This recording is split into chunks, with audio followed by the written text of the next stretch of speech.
Sino nga ba si Hidari, ang evil Shinjo clone ni Sasuke Uchiha na may goal nga na i-devour at paslangin si Uchiha Sarada? Gaano nga ba siya kalakas at ano nga ba yung magiging role nitong si Hidari sa storya ng ating mga bida? Bago tayo magsimula, pakipindot nga muna nung like and subscribe para updated ka sa mga parating na Boruto updates. Tulad nga ng mga nasaksihan natin over the course of last few chapters ng Boruto 2 Blue Vortex, may nakilala nga tayong mga bagong Boruto villains, ang Shinju o God Tree clones. And explain ko na nga sa mga nakalipas na videos ko kung saan sila nagmula at kung ano sila. Pero ngayon nga ay pag-uusapan natin in detail itong isang Shinju clone na ito, si Hidari, ang evil clone ni Sasuke Uchiha.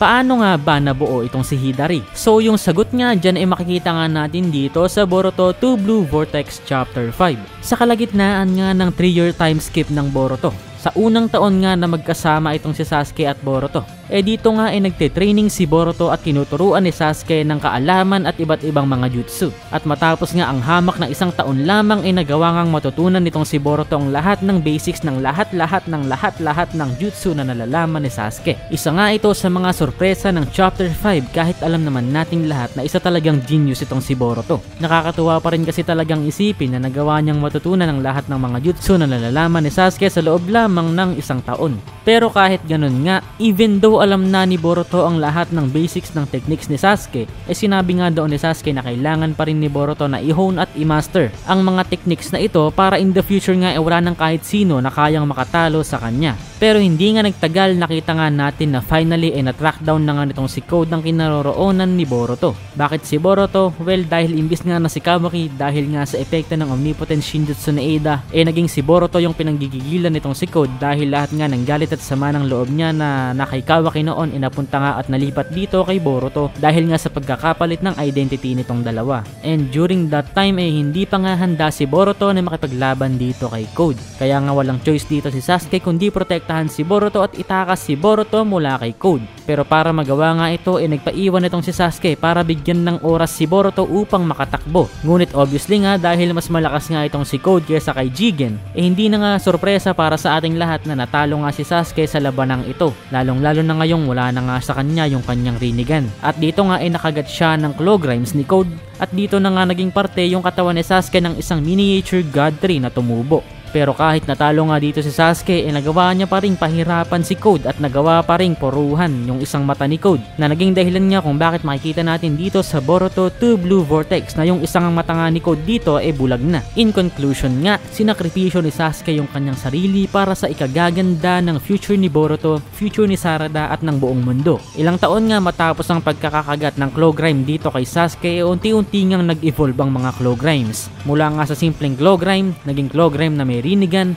and lastly itong Shinju clones. At dahil nga yung chakra ni Sasuke inabsorb nga ng God Tree o Shinju, na-convert nga yung kanyang chakra at naging isang Shinju clone na ngayon nga kilala na natin bilang si Hidari. Unang sulyap pa nga lang natin dito kay Hidari sa chapter 4 makikita naman na natin kaagad na sobrang misteryoso yet interesting nga ng personality niya. At doon na nga rin natin nakita kung ano yung mga abilidad at lakas nitong si Hidari. Sa laban nga ni Boruto against sa mga Shinju clones sa chapter 4, nakita nga natin agad yung abilities nitong si Hidari. Una nga nitong ginamit ang Clawmark Space-Time Jutsu niya para makapag-teleport palapit kay Boruto. At the same time, kaya nga rin niyang i-transform yung parte ng kanyang katawan into weapons. At nakita nga natin na ginawa niyang parang espada yung kanyang kamay upang magamit yung kanyang sword techniques na ginagamit din ng original Sasuke. At ang malupit pa nga dito nakita rin natin na ginamit nitong si Hidari ang Chidori against dito sa Rasengan ni Boruto. At dahil nga na-realize nitong si Boruto na wala na nga siyang advantage sa laban ng 4 versus 1, gamit nga ang Flying Raijin technique, tumakas nga siya mula sa dimensyong ito. So in terms of abilities nga nitong si Hidari, mukhang hindi pa nga na ipapakita sa atin ni Hidari yung lahat ng kanyang abilidad. Dahil at this point nga guys, kumbaga bagong panganak pa lamang sila bilang mga Shinju clones at hindi pa nga nila masyadong kilala yung sarili nila to use all the abilities ng mga nilalang na pinagbasihan ng kanilang katawan. Pero tulad nga ng nasaksihan natin, yung ibang mga abilities nitong si Sasuke Uchiha naka-ingrain na nga sa instincts nitong si Hidari. Kaya nga makikita natin yung fighting style ni Sasuke Uchiha na nagagamit na kaagad nitong si Hidari. At sigurado nga na matindi rin talaga yung lakas nitong Shinju clone na ito.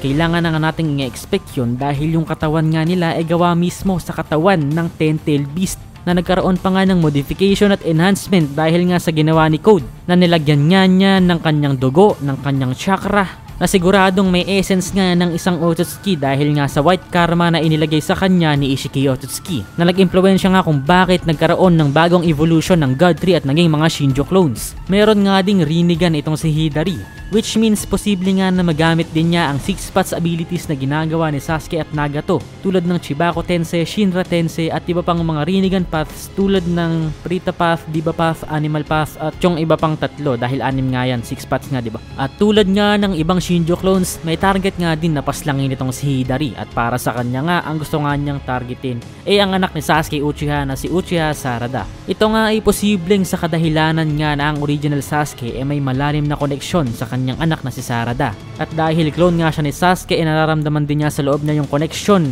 at feelings na meron siya para sa kanyang anak. At ito nga siguro yung naging dahilan kung bakit si Sarada yung naging target nitong si Hidari. Which means na sa mga parating nga na chapters ay magsisimula na nga ang pag-atake ng mga Shinjo clones sa loob ng Konoha. At magkakaroon nga sigurado ng matinding laban sa pagitan nitong si Sarada at ni Hidari. At magiging malaki nga yung magiging role nitong si Hidari para sa character development nitong si Sarada. Dahil dito nga natin makikita kung gaano nakalakas si Sarada dito sa time skip at kung ano na yung mga natutunan niyang techniques. In short, ito nga yung magiging opportunity nitong si Sarada para i-showcase yung kanyang abilities, techniques at iba pa, specifically yung kanyang Mangekyo Sharingan. Dahil sigurado nga ako na kahit kayo ay excited na rin na malaman kung ano talaga yung mga abilities nitong Mangekyo Sharingan ni Sarada. Magkakaroon ba siya ng mga similar abilities katulad ng sa kanyang dad na si Sasuke, or magkakaroon tayo ng mga bagong unique abilities na ngayon palang ipapakita sa atin ni Kishimoto. At syempre guys, wag din natin talagang kakalimutan na itong mga Shinjo clones nga ay may mga Otsutsuki level na lakas. Kaya naman sadyang malalakas nga talaga sila at ito nga yung magseset ng standard para sa mga bida natin para malaman nga nilang lahat na from now on nga ganitong klase na ng mga kalaban o at least ganito na kalalakas yung mga magiging kalaban nila na kailangan nilang i-take down para protektahan ng mundo